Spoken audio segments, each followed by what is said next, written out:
My dear students, আমি স্বরূপ সরকার, একজন ইংলিশ টিচার এবং মোটিভেশনাল স্পিকার। আজকে আমি যে টপিকটা নিয়ে আলোচনা করবো সেটা খুবই ইম্পর্টেন্ট টপিক একটা। এই কবিতার এটা প্রধান বিষয়বস্তু যে সোলজারের বর্ণনা। তো এটা একটা সনেট। তো সনেটের মধ্যে প্রথম 4 লাইন কিন্তু ভ্যালির বর্ণনা দেওয়া আছে, পরের যে 10 লাইন তাতে কিন্তু টোটাল কিন্তু একটা সোলজারের বর্ণনা দেওয়া আছে। শেষের 10 লাইনে কিন্তু টোটালটা কিন্তু একজন ইয়ং সোলজারের বর্ণনা দেওয়া আছে। আমরা পর দেখব সোলজারটার বর্ণনা কবি কেমন করে দিয়েছেন, এবং লাস্ট লাইন একদম শেষে গিয়ে আমরা বুঝতে পারবো যে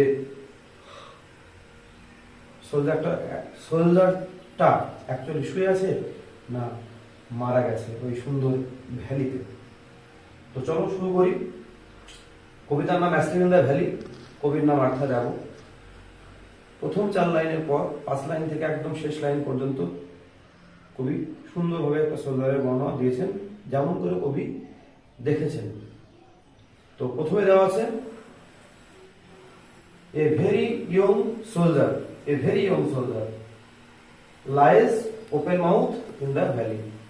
একটা খুবই অল্প, এটা কবির দুঃখ, একজন খুবই অল্প বয়স্ক সোলজার, একদম ভেরি ইয়ং, ভেরি আবার ইয়ং লেখা আছে, খুবই অল্প বয়স্ক soldier. He lies open mouth in the valley, তার মুখটা হা করে সে ভ্যালিতে যেন মনে হচ্ছে শুয়ে আছে। পরে বাড়ি ভয়েস দেবো। তারপরে কি দেওয়া আছে, তার বডিটা এমন করে পড়েছে আর কি, যেন তার মাথার নিচে ফার্ন গাছের ডালের উপরে তার মাথাটা গিয়ে পড়েছে, এবং কবি কল্পনা করছেন যেন এই ফার্ন গাছটা, তিনি বলছেন পিলো মানে বালিশ। তো a pillow made of fern beneath his head, এটা বালিশ যেটা ফার্ন দিয়ে তৈরি, মেড অফ ফার্ন কোথায় আছে, বিনিথ হিজ হেড, তাহলে মাথার নিচে বালিশ কাজ করছে ফার্ন গাছের ডালটা। তো এটা তুমি ইংলিশে লিখবে যে pillow which is made of fern beneath his head. Okay, তারপরে গোটা বডিটা কোথায় আছে, তার গোটা বডিটা সাহিত্য আছে, স্ট্রেসড আছে কোথায়, ইন দা হেভি আন্ডারগ্রোথ। হেভি মানে ঘন, আন্ডারগ্রোথ মানে বুশেস অ্যান্ড প্লান্টস, আর নিচে সবুজ ঘাস আছে, চারিদিকে গুল্ম জাতীয় নানা রকম সবুজ ঘাস, লতা পাতা জাতীয় গাছ আছে, অনেক বুশেস অ্যান্ড প্লান্টস অনেক আছে। তার মাঝে সেই সোলজারটা শুয়ে আছে। তাহলে আমি এটাই লিখবো, his body stressed in the heavy undergrowth, his body stressed in the heavy undergrowth. দূর থেকে কবি যখন দেখছেন সোলজারকে, সোলজার লুকস পেল, ওকে ফ্যাকাশে বিবর্ণ মনে হচ্ছে, তার কারণ আমরা পরে জানবো। দূর থেকে দ্য সোলজার লুকস পেল। তারপরে যে বেডের উপরে সোলজার শুয়ে আছে, সেই বেডটাকে কেমন মনে হচ্ছে কবির দূর থেকে, বেডটাকে কবির মনে হচ্ছে ওয়ার্ম, উষ্ণ, কারণ সূর্যের তাপ আছে, সবুজ কারণ সবুজ ঘাসের উপরে শুয়ে আছে, আর সেটাকে সান সোকড, সূর্যের আলোয় আলোকিত, সানলাইটেড। তো কি বলবো, সোলজারের বেডটা কেমন ছিল, warm, green and sunsoaked, warm, green and sunsoaked. তারপরে কবি কি বলছেন, ওকে যেন বলছেন বারবার যে সে যেন শুয়ে আছে, তাই বলছেন আর কি।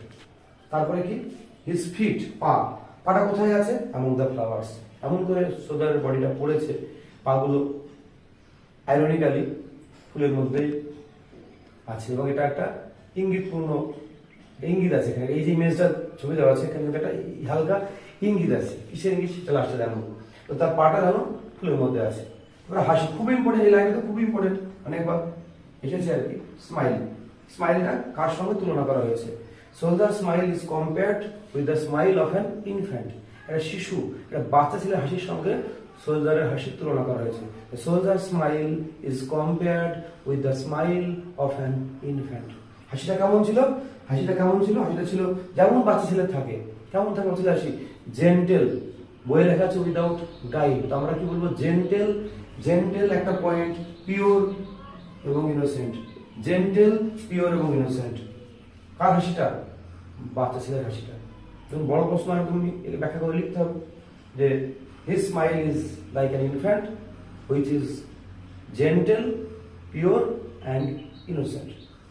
তারপরে কবি বলছেন নেচারকে, মাদার নেচারকে কবি রিকোয়েস্ট করছেন to keep the soldier warm unless he may catch cold.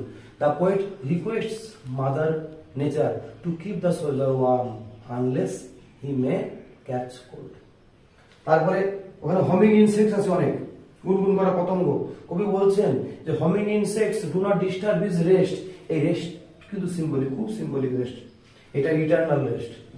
আমরা যে ঘুমাই, প্রত্যেকদিন ঘুমাই, সেটা আমরা রোজকার যে ক্লান্তি, সেখান থেকে রেস্ট নিই, আবার নতুন দিন শুরু হয়।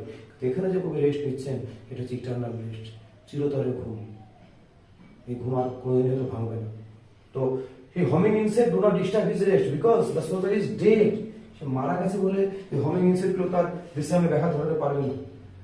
তারপরে কি বলছেন কবি, ওখানে একটা লাইন আছে, the soldier sleeps in the sunlight peacefully. সে আরাম করে যেন ওই সূর্যের আলোতে ভেড়ের মধ্যে ঘুমিয়ে আছে। তারপরে কবি কি দেখলেন, কবি দেখলেন সোলজারের একটা হাত কোথায় আছে, অন হিজ ব্রেস্ট, তার বুকের উপরে একটা হাত রাখা আছে। আর ফাইনালি কবি বা আমরা যারা পড়ছি কবিতাটা লাস্ট লাইনে দেওয়া আছে, there are two red holes in his side, বা in his side there are two red holes. একটা সাইডে দুটো লাল রঙের গর্ত কবি আবিষ্কার করলেন, দেখলেন।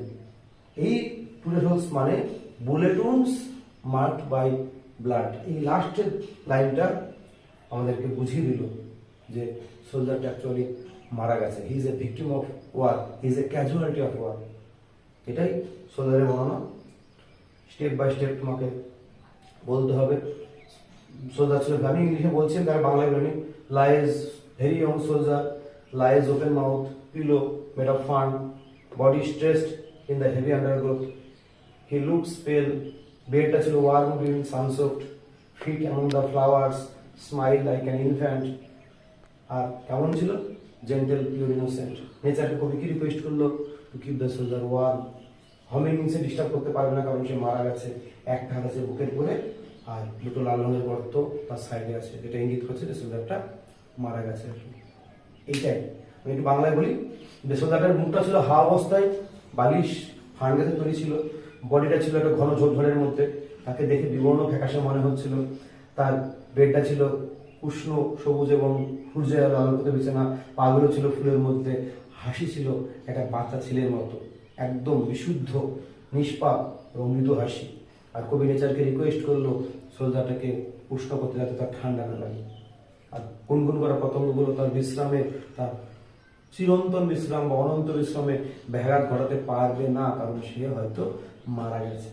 আর তার একটা হাতে সে বুকের উপরে, কবির মনে হচ্ছে সোলজারটা সেই ভ্যালিতে আরাম করে শান্তি করে ঘুমিয়ে আছে। এবং লাস্ট লাইনে কবি দেখতে পেলেন যে দুটো লাল রঙের গর্ত আছে একটা সাইড। এটাই মাধ্যমে কবি আমাদেরকে বুঝিয়ে দিলেন যে সোলজারটা শুয়ে নেই, সে অ্যাকচুয়ালি মারা গেছে, সে যুদ্ধের শিকার, যুদ্ধের বলি। এটাই হচ্ছে কবিতা। আমি একটু ইংলিশে বলে আজকে ভিডিও শেষ করবো। তোমরা যখন লিখবে, এবার আমি বলি, তোমার এই যে লাইনটা, স্মাইলের লাইনটা ইম্পর্টেন্ট, টু রেড হোলস লাইনটা ইম্পর্টেন্ট, হমিং ইনসেক্ট লাইনগুলো ইম্পর্টেন্ট, লাইজ ওপেন মাউথ লাইনটা ইম্পর্টেন্ট। এই লাইনগুলো দিয়ে কিন্তু বিভিন্ন বছরে কোশ্চেন এসেছে। লাইজ ওপেন মাউথ একবার এসেছে, স্মাইল দুবার এসেছে, টু রেড হোলস দুবার এসেছে, হমিং ইনসেক্ট একবার এসেছে। এই লাইনগুলো ধরে কিন্তু প্রশ্ন তোমার আসতে পারে। তাই তখন সেই পার্টিকুলার লাইনের উপর যে পার্ট কোশ্চেন থাকবে, সেটা তোমাকে যেটা চেয়েছে সেটা তোমাকে ধরে লিখতে হবে। আর সমগ্র হবে যদি আসে, তাহলে তোমাকে টোটাল লিখতে হবে।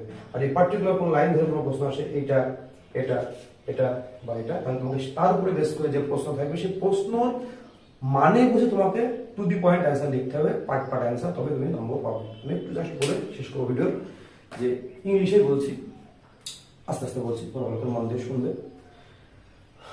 দেয়ার was a very young soldier in the valley.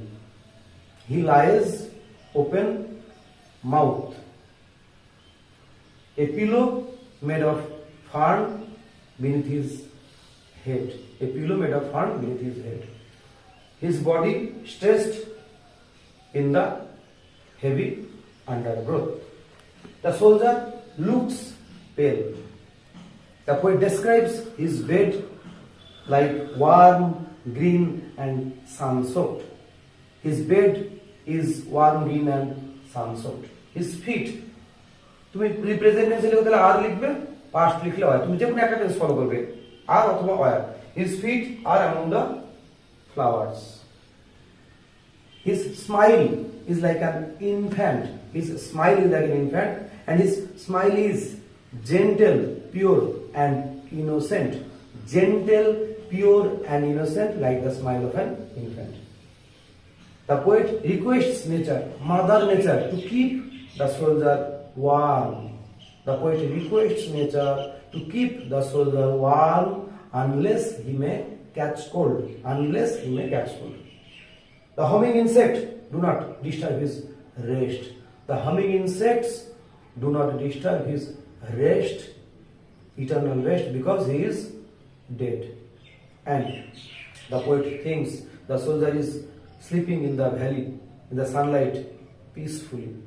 And finally, his one hand on his breast, and there are 2 red holes in his side. These 2 red holes signifies that the bullet wounds marked by black, and it indicates the soldier is actually dead. He is a victim of war and he is a casualty of war. এর উপরে তোমরা লিখবে। আশা করি আমি বোঝাতে পারলাম আর কি। যদি ভিডিও ভালো লাগে অবশ্যই লাইক, শেয়ার, কমেন্ট করো এবং জানাবে আমাকে কেমন ভিডিওগুলো কেমন হচ্ছে। আরও 2টো কবিতা বাকি আছে, সেই 2টো কবিতা নিয়ে ভিডিও নিয়ে আমি আবার বানাবো। তো পাশে থেকো আমার, আর একটু প্লিজ জানাবে কেমন লাগছে ভিডিওগুলো, আর পাশে থেকো। অনেক ধন্যবাদ। Thank you very much. Thank you.